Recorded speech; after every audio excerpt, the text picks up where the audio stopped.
cognitive strategies and skills are closely related on terms of both involving cognitive and skills, but they are conceptually distinct in at least one major way.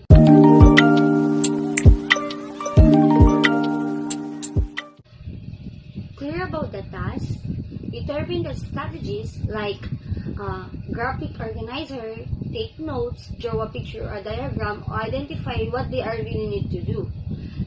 Then set a goal, determine a sequence, set a deadline, and identify the possible distractions. And lastly, determine how to overcome the distraction.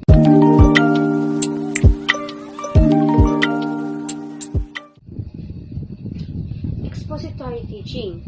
Teachers give students the tools to organize information for easier encoding, storage, and retrieval.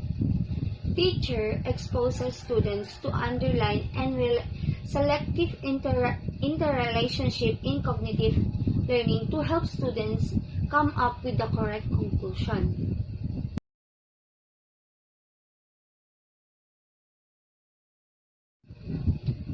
Cognition, what people know and think. While the metacognition, how people think about their own thinking. That's all. Good day, Coach Jude. Good day, classmate. I am Emeline B. Rivera from BS Edmat 1L. And for today's video, I will discuss and give the effects of the three topics and also I will give my insight on this topic. Motivation and emotional. We often see motivation as something that stimulates a person to act and behave to achieve a desired goal, while emotion is the feeling that emerges from the motive or drive itself, from the action caused by the motive, and from the achievement or failure of the desired goal. However, there is more to motivation and emotion than this kind of relationship. The effects of motivation and emotional. In many cases, as an emotion is something that motivates you. For example, if you are happy, you are energized to do something that you believe will help you maintain the happiness feeling. My insight on this topic. It is to have knowledge about oneself, mainly the strengths and weaknesses. This enables a person to know how to react different people and different situations that arise in the workplace. People who are self-aware are in most cases self-confident too. The only way to improve oneself weaknesses is to step out from their comfort zone. Intrinsic motivation to learn. Intrinsic motivation refers to behavior that is driven by internal reward.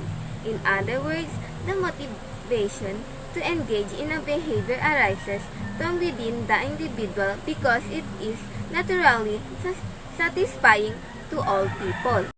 The effects of intrinsic motivation to learn. Students with a real interest in the subject matter who learn for learning's sake. My insight on this topic produces students with a real interest in the subject, no matter who learn for learning's sake. They enjoy exploring the materials and mastering it. They don't look at learning as a way to get at things. Effects of motivation to effort. Motivation uplifts students about the activities presented to them. Once they get motivated to achieve something by doing the task, they will eventually exert their full effort, time, and energy. This is the effect of motivation and effort. They do the task once they feel that there is someone who can motivate them. My insight on this topic, students give effort in this task to achieve their goals. Good evening everyone, I am Ryan J. De Leon from BSED Mathematics and I will be talking about individual differences factors.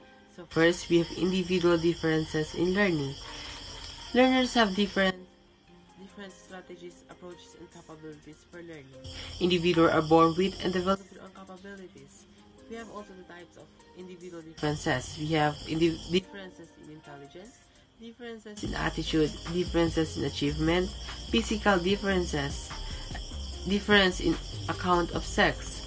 So, in individual differences, educators need to be careful of the differences because it may affect the learning of the students. Individual differences are the ways in which people differ from each other. So next, we have learning and diversity. Learning is most effective when differences in learners, linguistic, cultural, and social background are considered. Individual differences in abilities, backgrounds, cultures, and experience are valued, respected, and accommodated so that levels of institution and achievement are enhanced. So students gain more comprehensive understanding of the subject matter.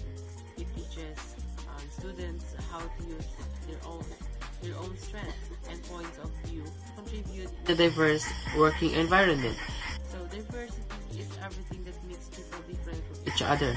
This includes many different factors: race, ethnicity, gender, sexual orientation, socioeconomic status, ability, age, and others. So next, we have a standard in assessment. Standard in assessment, it includes diagnostic, process, and outcome assessment. Assessment provides important information to the both learner and teacher. Effective learning takes place when learners feel challenged to work towards appropriately high goals. Current knowledge and skills is important for the situation of instructional material of an optimal degree of difficulty. Once again, I am Ryan J. De Leon from BSED Mathematics. Thank you for watching.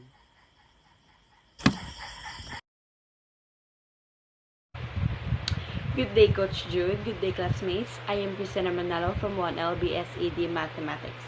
My role in this video's presentation is to discuss to you the topic about developmental and social factors.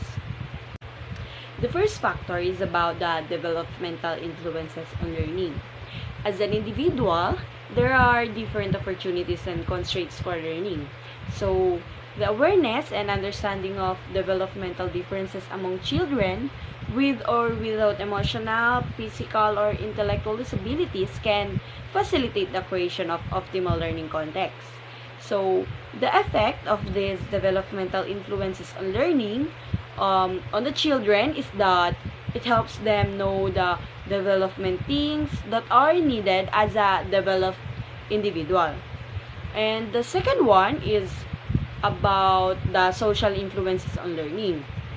It is all about the interactions, interpersonal relations, and communication with others. So it starts with the family, who influences positive interpersonal support, and instructional in motivation strategies. So positive learning climates can also help to establish the context for healthier level of thinking, feeling, and behavioring. So that the effect of this on the children is that such context helps children to feel safe to share ideas, active participation in the learning process, and create learning community.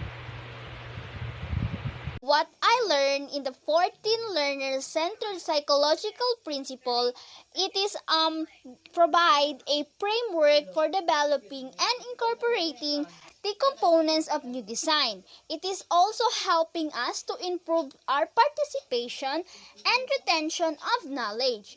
It is also boosting our performance and especially developing our skills, the problem-solving skills. And lastly, it makes the learning so much fun.